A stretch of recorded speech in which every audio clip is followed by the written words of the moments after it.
तो गाइस आज की इस वीडियो में आप लोगों का बहुत बहुत स्वागत है। मेरा नाम मोहम्मद अकमल और आप देख रहे हैं मेरा यूट्यूब चैनल टेकमल। तो आज की इस वीडियो में आपको बताने वाला हूं कि यूट्यूब का, जैसे कि आप ये देख लीजिए,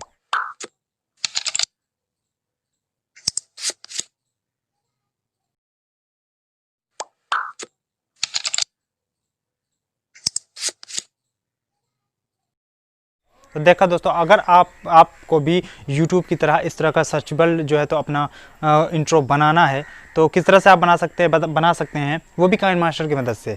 सबसे पहले मैं आपको बता दूं कि उसकी लिंक मैं डिस्क्रिप्शन में दे दूंगा, जाकर के वहाँ से डाउनलोड कर लीजिएगा। काफ़ी सारे लोगों ने इसकी लिंक जो है तो दे रखी है अपने डिस्क्रिप्शन के अंदर, और वहाँ पे डिस्क्रिप्शन के अंदर सिर्फ वो वीडियो है, लेकिन उसका जो साउंड है, मतलब जो बीट है, उसकी बीट आती है, क्लिक बीट आती है और टाइपिंग की बीट आती है, वो उसमें मेंशन नहीं किया हुआ। लेकिन मैं जो मैं इस चीज़ की दूंगा आपको लिंक, उसमें सब कुछ मेंशन रहेगा। सिर्फ आपको अपना टाइप करना है। टाइप करने के बाद जिस तरह से मैं बताता हूँ उस तरह से आपको बनाते चले जाना है।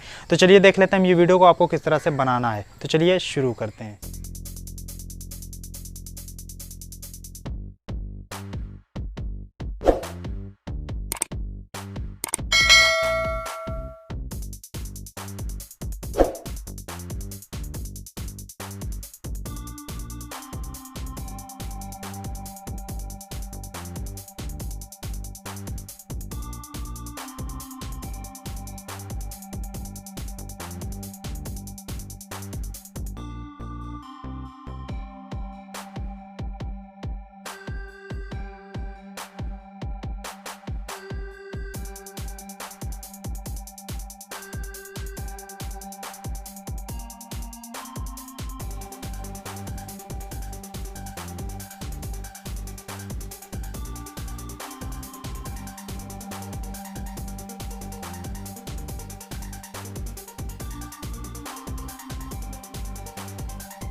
दोस्तों अगर वीडियो पसंद आई हो तो वीडियो को लाइक करें, शेयर करें, हमारे यूट्यूब चैनल techakmal को सब्सक्राइब करें और घंटा दबाएं, उसके बाद ऑल पे क्लिक करें क्योंकि आने वाली हर वीडियो की नोटिफिकेशन आप लोगों तक पहुंच सके। तो चलिए मिलते हैं अगले वीडियो में, तब तक के लिए गुड बाय।